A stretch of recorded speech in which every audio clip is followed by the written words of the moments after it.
Hey everybody, this is Kija. I'm hoping to begin to make Paragon videos detailing gameplay with different champions in the game. This gameplay is going to be detailing Sparrow, where I'm going to be analyzing her choices, as well as the choices of her team and the enemy team, and trying to give critique and analysis within the game. This gameplay, as you can see, is brought to you by Ace. I recommend you to him if you're interested in Paragon videos. He has great videos, and I personally watch them myself. Alright, so let's jump right into it. As we can see, Sparrow has two cards that she bought in the beginning, a health potion and a mana potion. Personally, I think she could have bought one more card here, either a ward or a harvester key, and she would have been slightly better off. If worse comes to worse, she can just simply sell it if she needs an extra card point later. Or I guess discard is the correct word. We can see Twin Blast and Gideon making a questionable play by pushing the minion lane continually onto the tower that Sparrow and Kalari are defending. I say questionable because I think it would be much better to zone them, especially because it's two range characters against a melee character and a range character. If they were to stop pushing out of the tower, Kalari would be wide open if she went for any last hits on the minions. We can see Sparrow and Kalari definitely playing it smart here. They're just farming. This is gonna help them out a lot, rather than the mindless push that we can see their enemies doing. Kalari's trying to get some harass, but has so far been quite unsuccessful. Hopefully he has a mana potion. I believe he does, to continue that harass.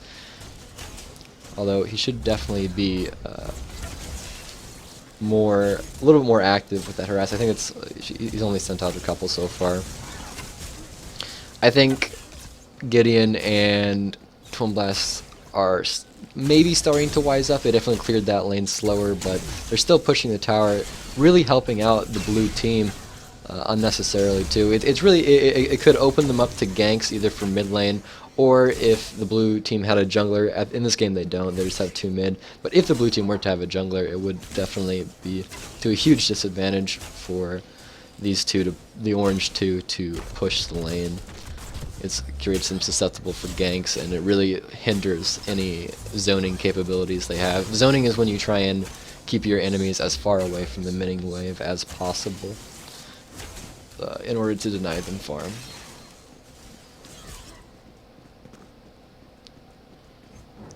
Alright, the minion waves are starting to even out. Let's see how orange team deals with it now. Personally, I disagree with that move on Sparrow's choice to use Q there. It's honestly wasting mana at this point in the game to use Q, especially on a moving minion wave. It just does too little damage. Twin Blast is definitely getting the right idea. He's switching to harassing the targets, keeping the minion wave on the plateau there, although I believe Gideon is the one pushing the wave. Yeah, here he is again, just laying down the wave clear unnecessarily. As you can see, someone just entered that stealth area. I'm turning up the volume so it's audible. I believe it was probably their jungler steal. Hopefully it's not too loud. Still farming under tower. I'm trying to listen to where steal could be. So far I can't hear anything. But it was definitely audible that steal went through the shadow just a couple moments ago. He probably left the mid lane.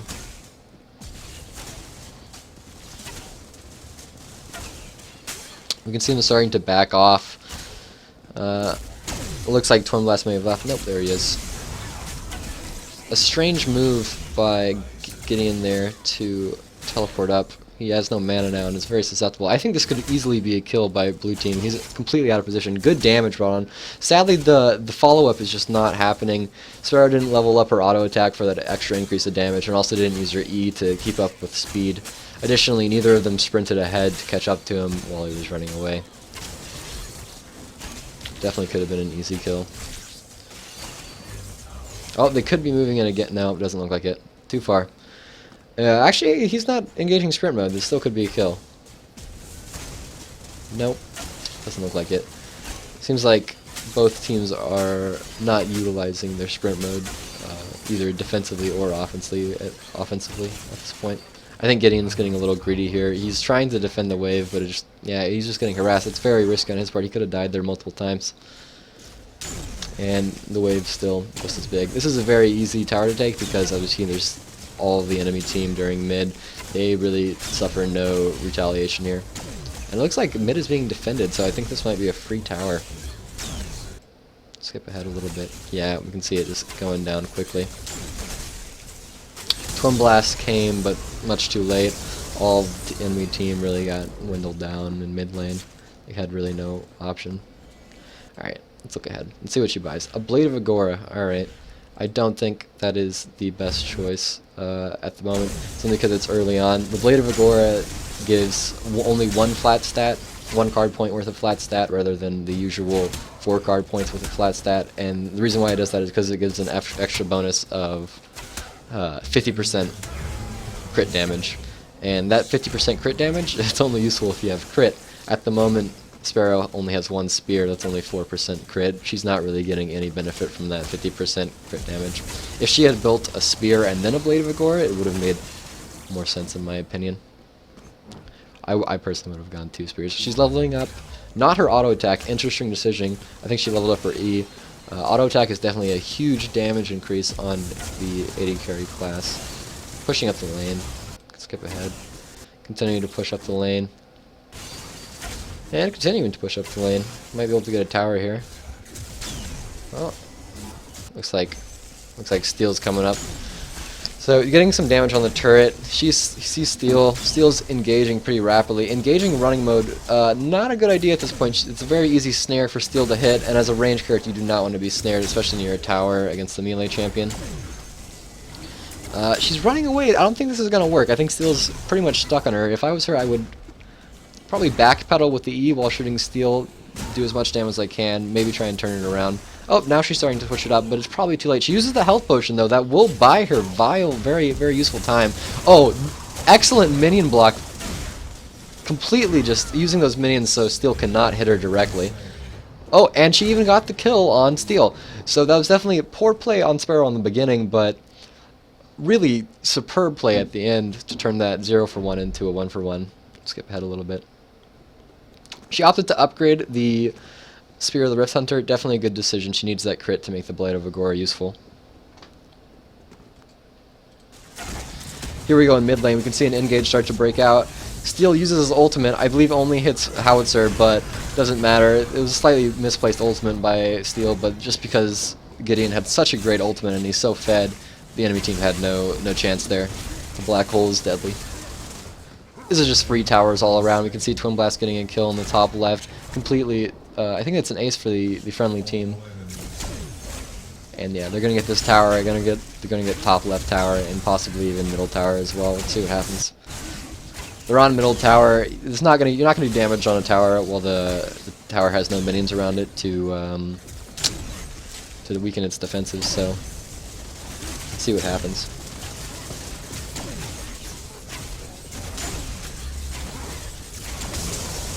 Nice, the enemy tower is destroyed.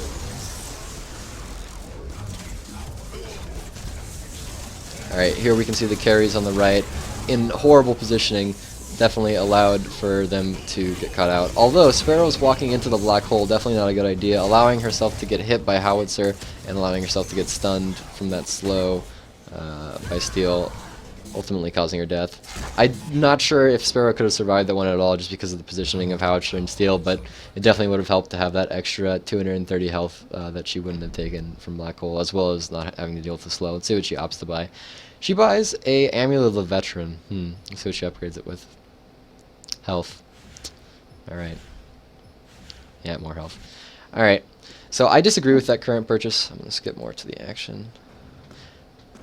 Just because I don't think health is that important at the moment. Steel really does no damage, and I think that was just a reaction buy because of getting bursted. As you can see, Steel, no damage. His ultimate did like an 1/8 of her HP bar at max, and she's just able to completely punish Steel's greed right there.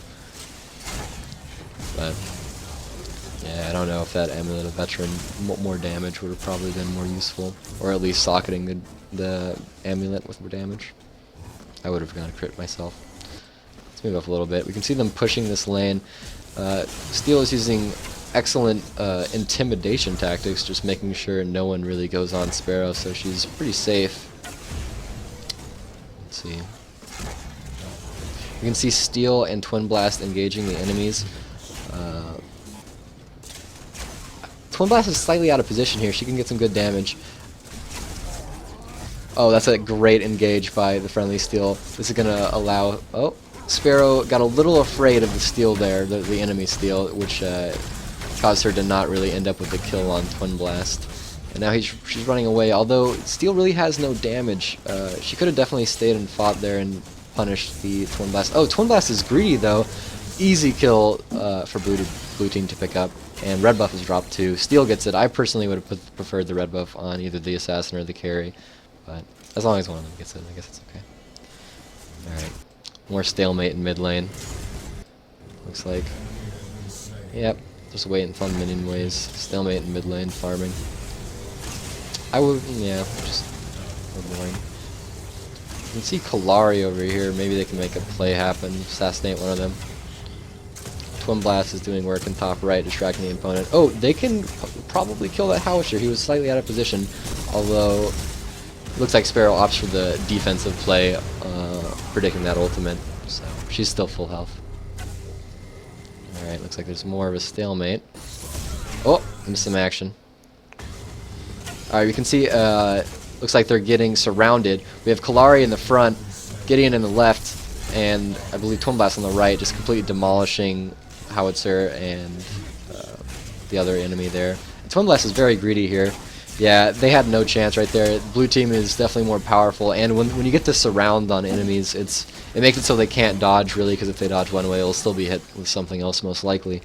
And there's absolutely almost no way you can fight back and net a kill.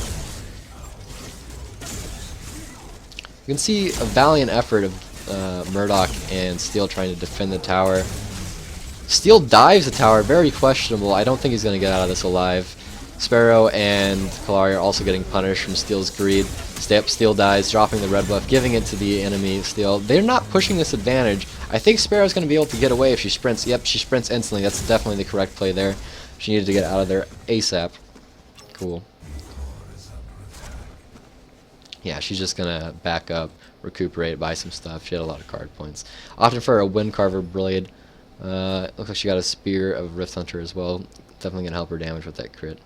Personally, I think I would have discarded this mana potion and used that extra one unspent point to get another upgrade, because at this point, mana doesn't really matter. Like, mana potions doesn't really matter just because this is mainly team fights. There's no reason for sustain. Let's see what happens. Sieging. They have all inhibitors right now. They can just siege. These guys can't leave their base, or and the minions will destroy the core. Yeah, moving up. Moving up, moving up. Oh, finally we get an engage on Gideon's part. Only hitting Steel, though. Relatively poor engage. But just because the blue team is so far ahead, that was... Yeah, Sparrow actually didn't... Yeah, now she's hitting. That was a pretty bad engage by blue team. But they were just so far ahead, and the enemy team was just so much sieged that it doesn't matter, and the core goes down.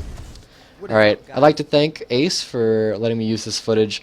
He's a really great YouTuber on Paragon. I personally watch his videos myself, and they're really good. He also makes other content, but I like his Paragon videos the best. Thank you. My name is Kija. If you guys have any criticism or feedback, or any comments on what you would like to see next on any other characters, I'll try and get footage of them and comment over them in the same way I did in this video. If you guys could leave comments like that, it would really be appreciated. I'm relatively new and would like advice. Thank you.